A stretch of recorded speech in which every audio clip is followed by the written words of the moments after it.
আমার ঘরের দ্বারা যদি কোনো হিন্দু মানুষও বিপদ পড়ে, আমি মুসলমানের ঘরের দ্বারা যদি কোনো খ্রিস্টান মানুষও বিপদ পড়ে, তুমি মুসলমান হিন্দু মনে করিয়া তার বাড়ির যাওয়া বন্ধ করিও না। তুমি মুসলমান খ্রিস্টান জানিয়া তার সাহায্য করা বাদ দিও না। আমি নবীজির আদর্শ আখলাকরে বাস্তবায়ন যদি করতে হয়, এক হিন্দু মানুষ যদি বিপদে পড়ে, এরপরে ওই মুসলমান হইয়া তুমি তার সাহায্য করিও। এটা আমি নবী মুহাম্মদুর রাসূলুল্লাহ সাল্লাল্লাহু আলাইহি ওয়াসাল্লামের আদর্শ। সুবহানাল্লাহ। এই জন্য তো দু জাহানের নবী মুহাম্মদুর রাসূলুল্লাহ সাল্লাল্লাহু আলাইহি ওয়াসাল্লাম ফরমায়, তিন আমল যত মুসলমানের মধ্যে পাওয়া যাইব, ওই মুসলমান কিয়ামতের ময়দানে বিনা হিসাবে জান্নাত যাইব। এক নম্বর, মান আকালা তাইয়িবান, যে মুসলমানের জমিনের মধ্যে হালাল রিজিক খাইব, হালাল ইন্তেকাম করব, হালাল রুজির জমিনের মধ্যে তালাশ করিয়া সারাটা জিন্দেগি তার ইন্ডাস্ট্রির মধ্যে, তার ফেটুসার মুকামের মধ্যে যখন হালাল রিজিক ঢুকাইব, ওই মানুষ কিয়ামতের ময়দানে বিনা হিসাবে জান্নাত যাইব। সুবহানাল্লাহ। আজ মুসলমান দেখো কোনখানে দোয়া কবুল হয় না। মুসলমান করে দি যাইও না, সামনে দি যাইও না, পিছনের দিকে তাকাও। তোমার পেটের মধ্যে হারাম লইয়া তুমি দোয়া করিয়াছ, কুরবানি ফালারায়, আমার আল্লাহ হারামর কারণে তোমার দোয়ারে কবুল করেন না। মজলুম মুসলমানে খান্দিতে খান্দিতে দোয়া কেন কবুল হয় না? নবীজির হাদিসে বিশ্লেষণ করিয়া যাও, কোন মুসলমানে যদি জমিনের মধ্যে হারাম খাইয়া যায়, ওই মুসলমানে এক লুকমা যদি হারাম খাইলায়, এই মুসলমানের দোয়ারে আল্লাহ 40 দিন পর্যন্ত কবুল করে না। নাউযুবিল্লাহ। আর যে মুসলমানের 40 দিন পর্যন্ত কোন দুআর কোন নামাজ যদি কবুল না হয়, ওই মুসলমান যদি 40 দিনের ভিতরে মারা যায়, আল্লাহর নবী মুহাম্মদুর রাসূলুল্লাহ সাল্লাল্লাহু তাআলা আলাইহি ওয়াসাল্লাম ফরমায়, ইগুর কবরিকান জাহান্নামের গাড়া হইব। নাউযুবিল্লাহ। তাই প্রতিজন মুসলমান 1 টাকা ইনকাম করো, 2 টাকা ইনকাম করো, কোটি কোটি টাকার ব্যবসা করো না কেন, লোনের পয়সা দিয়া ব্যবসা করিও না, ইনস্টলমেন্ট দিয়া গাড়ি জমিনের মধ্যে খরিদ করিও না, সুদের ব্যবসা করিও না, ঘুষের লেনদেন জমিনের মধ্যে করিও না, জমিন বন্ধক রাখিয়া মানুষের নির্যাতন করিও না, সুপারির ব্যবসা করিয়া মানুষের কোনো সময় নির্যাতন করিও না,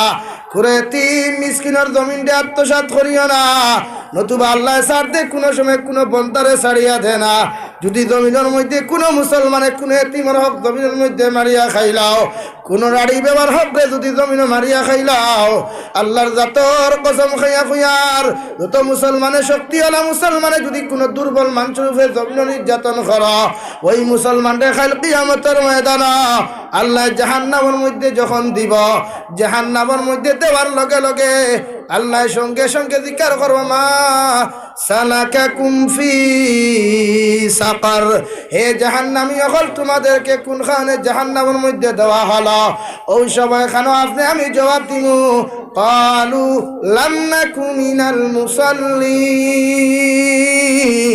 ওয়ালাম নাকু নুতঈমুল মিসকিন।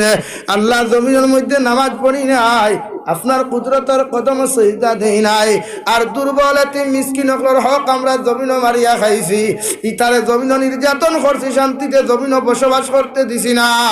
তাই কোটিপতি হো, মেম্বার হো, পঞ্চায়েত যত বড় শক্তিওয়ালা হো না কেন,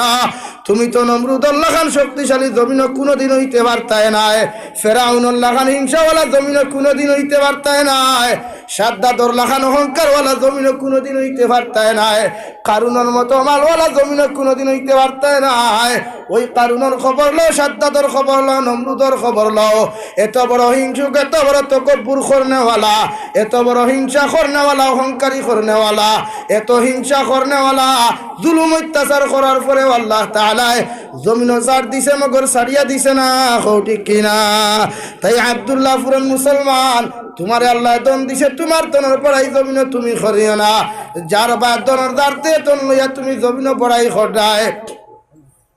ওই কারুনের খবর লও, কারুনের কুরতনটা আল্লাহ জমিন বিস্তার করতে দিছে না। ওই কারুনের খবর লও, কারুনের কুরতনটা আল্লাহ জমিন বিস্তার করতে দিছে না। যে সাদ্দাতের দন ফাইয়া অহংকারী করিয়া দুনিয়ার জমিন আল্লাহর লগে চ্যালেঞ্জ করিয়া জমিনের মধ্যে আপনার জান্নাত বানাইল, কোটি কোটি টাকা ডলার হলদে, মুদ্রা হলদে, দিরহাম হলদে খরচিয়া পৃথিবীর তাকি মণি মুক্তা হীরা হল আনিয়া যে সাদ্দাদের জমিনের মধ্যে জন্নত বানাইল ওই সাদ্দাদের জন্নত বানাইয়া উদ্বোধনী ভাষণ যেদিন দিত গিয়া ও জন্নতের মধ্যে যেই মাত্র কদম খান্তা ঢুকাইতো ওই সময় আল্লাহ আহকামুল হাকিমিনে কইলেন আজরাইল আলাইহিস সালাম যে মুনাফিকে জমিন আমার লাগি চ্যালেঞ্জ করলো ইগে দুনিয়ার জমিনের জন্নত বানাইয়া মানুষের জমিনও দেখাইতো ইগে আজকে তার জন্য তখন উদ্বোধনী করাত গেছে আমি আল্লাহ কইয়া দিয়ারি গু যেন জন্নতের মধ্যে না ঢুকে ওগুরে জন্নত ঢুকার আগে ওগুর জান কবজ করো নাউযু বিল্লাহ পারছেন ইয়া পারছে তাই জমিন শক্তি হইছে দন হইছে বেটাগিরি করিও না অহংকারী করিও না কোনো ইমাম সাহেবরে কষ্ট দিও না মাদ্রাসার হুজুরকে কষ্ট দিও না কোনো গরিব মানুষের উপরে জুলুম করিও না ওই গরিব মানুষের চকুর পানি ফেলাইয়া যদি আল্লাহর আদালত হইলায় কোনো ঠেলাওয়ালা যদি আল্লাহর আদালত 2 রাকাত নফল নামাজ পড়িয়া চকুর পানি ফেলাইয়া যদি কই না গো আল্লাহ তুমি তারে আব্দুল্লাহপুরের জমিনের টেকা দিসলাই আব্দুল্লাহপুরের জমিনও তারে সম্পদ দিসলাই আব্দুল্লাহপুরের জমিনও তার শরীরের মধ্যে শক্তি দিসলাই ইগে আমার জমিনও শান্তিতে ঘুরতে দের না শান্তিতে খাইতে দের না আমি এক গরিব দুর্বল মানুষের আল্লাহ টেকারও কোনো শক্তি নাই শরীরের মধ্যেও কোনো শক্তি নাই এর বাদেও 2 রাকাত নফল নামাজ পড়িয়া তুমি আল্লাহর আদালত ইনসাফর লাগি দোয়া করিয়ার আল্লাহ তুমি জালিমর বিচার খান্তা জমিন করিও আল্লাহর জাতর কসম খাইয়া খুইয়ার আব্দুল্লাহপুরের মুসলমান জানিয়া রাখুইকে জমিনের মধ্যে ধ্বংস হইব কারুনের মতো জমিনও ধ্বংস হইব নমরুদের মতো লেংরা মশা দিয়ে আল্লাহ ধ্বংস করাইব ফেরাউনের মতো আল্লাহ নদীর মধ্যে পানি খাওয়াইতে খাওয়াইতে 18,000 মখলুকাত নিকৃষ্টতম পাত্র বানাইয়া ওই জমিন লাঞ্ছিত বঞ্চিতর জিন্দেগি দিব নাউযু বিল্লাহ তাই জমিন কোনো মানুষের উপরে কোনোদিন জুলুম করিও না এতে মিসকিন হকলের বদদুয়া থাকি নিজের সকল দিন বাঁচাইও কারণ যে সন্তানের বাবা নাই ওই সন্তানের জমিনে বুঝে তার বাবার কদর তার লাগি কতটুকু ছিল যে সন্তানের মা জমিনের মধ্যে নাই ওই সন্তানের দ্বারা গিয়া দেখিয়া যাইও তার মনে করব জন্নত খান তার জমিনও নাই তুমি মা হইয়া গড়টা করাই ইগে বেঙ্গালুর থেকে হইয়া মুম্বাই থেকে হইয়া মা হইবার ঢাকা পর্যন্ত বাড়িত পার না ইগে বিদেশের জমিন থেকে হইয়া মা পর্যন্ত হইবার গড় জায়গা পার না আর ও এতিমর লগে তুমি জুলুম কইটা অত্যাচার কইটায় আল্লাহর জাতর কসম খাইয়া খইয়া যায় আর ওই এতিমে যদি 2 ফুটা চকুর পানি ফেলাইয়া তোমার লাখান বেটার উপরে যদি চকুর পানি ফেলাইয়া বদদুয়া দিলায় আব্দুল্লাহপুরের সারা আলিম হকলে যদি তোমার মাগফিরাতের দোয়া করে আল্লাহ তোমার জাহান্নাম থেকে ছাড়িয়া দিত না এখন নাউযু বিল্লাহ।